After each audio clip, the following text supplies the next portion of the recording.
मेरा ईद मेन्यू बनी extra special with Nestle milk pack cream. खबर शामिल करते हैं सियालकोट से। अमरान अशरफ की रिपोर्ट के मुताबिक सिवर रोड पे जो कई माह से काम बंद पड़ा था, जिला इंतजामिया की नाकस कारकर्दगी पर जैसे ही वज़ीर-ए-आला पंजाब मरियम नवाज शरीफ का सियालकोट का दौरा करना था, जिला इंतजामिया ने हैवी मशीनरी के साथ काम शुरू कर दिया। लोगों का कहना था कि वज़ीर-ए-आला पंजाब मरियम नवाज शरीफ आप सियालकोट का विजिट करती रहें ताकि जिला इंतजामिया जागती रहे। इस वक्त हमारे नुमाइंदे वहाँ मौजूद हैं। जी अमरान अशरफ, बताइएगा।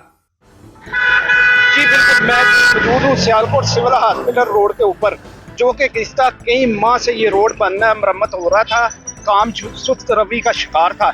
जैसे ही वज़ीर-ए-आला पंजाब की आमद का शोर डला है और रोड के ऊपर हैवी मशीनरी के ऊपर ज़िले इंतजामिया जो है वो काम में मुतहरक हो गया है। इससे पहले ज़िले इंतजामिया सो रही थी और मैं आपको बताता चलूँ कि ये रोड सिविल हॉस्पिटल रोड है जिसपे 24 घंटे एमरजेंसी होती है, जिसमें मरीज एम्बुलेंस में तड़पते रहते हैं और रोड इसका बेहाली का शिकार था, जिसकी वजह से जैसे ही वज़ीर-ए-आला पंजाब का शोर डला है तो इंतजामिया मुतहरक हो गई है।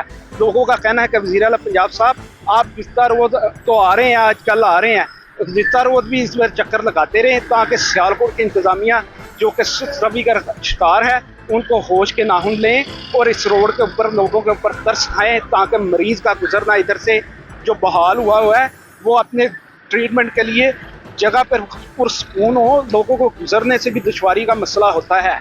जी बहुत शुक्रिया अमरान अशरफ तफसीलात से आगाह करने का।